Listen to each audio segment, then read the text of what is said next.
경기도입니다. 평택시 포승읍 농가가 간척지 염해 확산으로 피해를 보고 있습니다. 경기도가 쓰레기와의 전쟁을 선포했습니다. 수원시가 불법 토지 변경 단속에 드론을 활용하면서 효과를 보고 있습니다.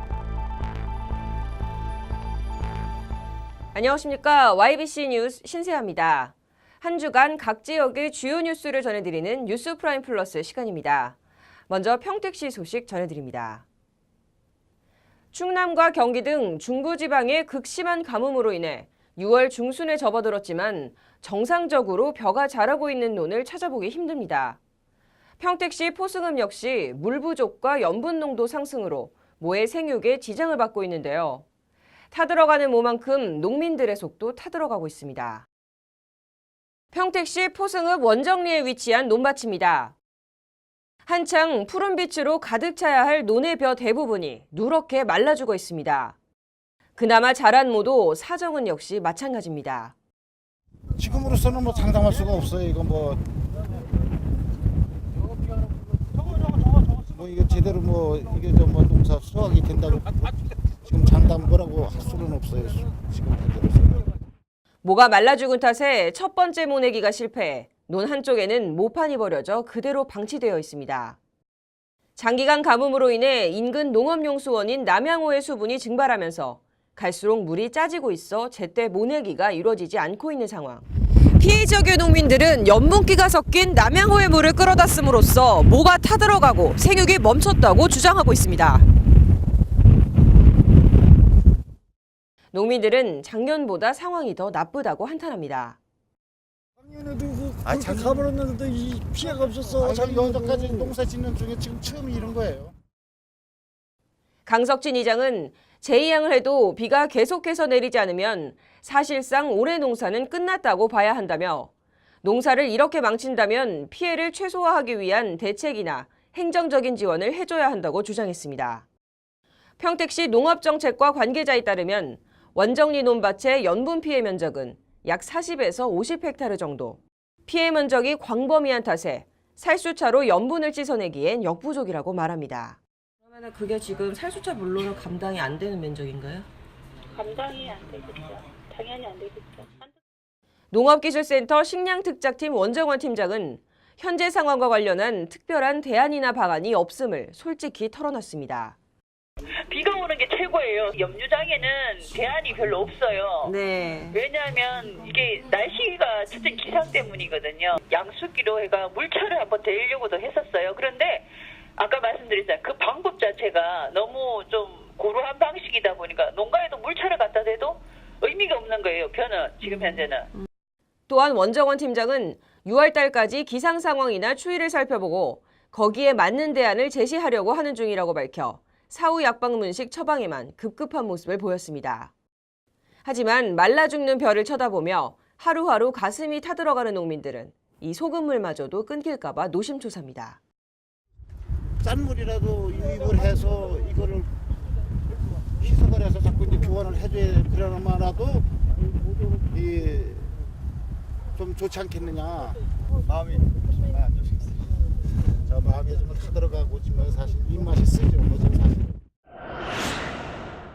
동부권 광역자원회수시설은 이천, 하남, 광주, 여주, 양평에서 발생하는 하루 평균 245톤의 생활쓰레기를 소각하는 시설입니다.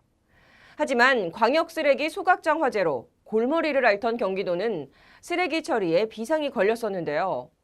이웃 시군과 수도권 매립지 관리공사의 도움으로 근심을 덜게 됐습니다.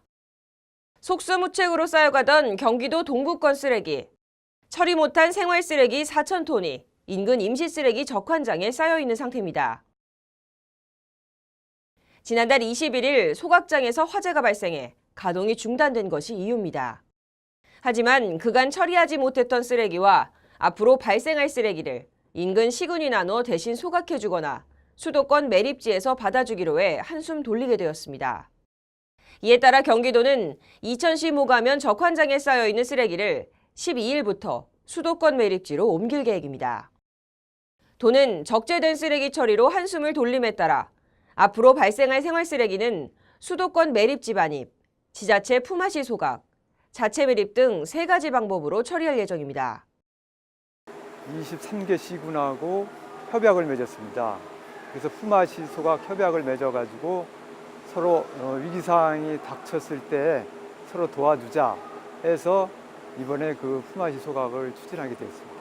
그 보수하는 기간이 약 70일 정도 소요되고 있습니다. 그 기간 동안은 그 품앗이 소각이라든지 비상 대책을 처리를 해야 될 것 같습니다. 한편 평택시에서도 지난 3년여간 쓰레기와의 전쟁을 통해 지속적으로 분리수거 및 쓰레기 재활용에 힘써왔는데요. 최근에는 불법 투기를 근절하기 위해 무단 투기 신고 캠페인까지 벌이고 있습니다. 갈수록 늘어나는 생활 쓰레기와 더불어 쓰레기 불법 투기까지 지자체들은 넘쳐나는 쓰레기 처리에 골머리를 앓고 있습니다. 마지막 수원시 소식입니다. 수원시가 불법 토지 변경 단속에 드론의 장점을 활용하면서 톡톡히 효과를 보고 있습니다. 보도에 손지혜 기자입니다. 최근 지자체들이 각종 불법 단속에 드론을 활용하면서 효과를 보는 가운데 수원시 권성구가 지리정보 시스템과 드론을 접목한 토지조사 기법을 도입해서 불법 변경한 토지 소유자에게 취득세 1억 2,500만 원을 추징했습니다. 수원시는 지목 변경 여부가 실시간으로 반영되는 지리정보 시스템과 상공에서 촬영 가능한 드론의 장점을 활용함으로써 지난 1월부터 관내 토지 3만 8천 필지를 조사 중에 있습니다.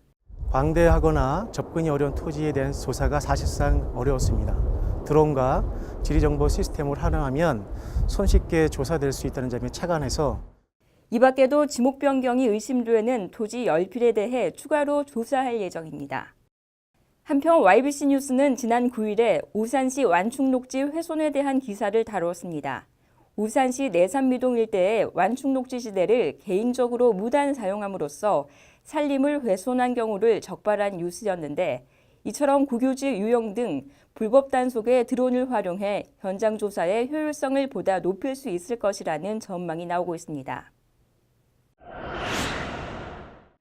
경기도가 다음 달 6일부터 우수 농산물 직거래 장터를 개장해 향후 5년간 정기적으로 운영할 계획입니다. 극심한 가뭄으로 인해 피해가 큰 농민들에게 작은 위안이 되었으면 하는데요. 현재 농산물 직거래 장터에 참여할 우수 농가는 모집 중에 있다고 하니 농산물 판매처를 확보하지 못한 농가는 오는 21일까지 경기농식품유통진흥원 홈페이지를 통해서 참여 신청할 수 있습니다. 지금까지 뉴스 프라임 플러스였습니다. 시청해주셔서 감사합니다.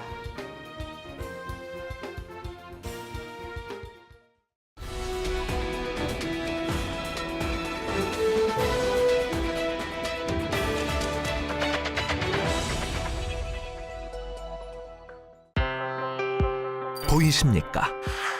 21세기 동북아 물류의 전초기지 평택항, 삼성 고덕산업단지, LG 진위 2산업단지 등 평택은 세계 인류 기업들과 함께하고 있습니다. 새로운 기회와 놀라운 변화, 생활의 감동이 전해지는 즐거운 발걸음. 평택이 시민과 함께 대한민국 신성장 경제 신도시로 더 새롭게 발전합니다.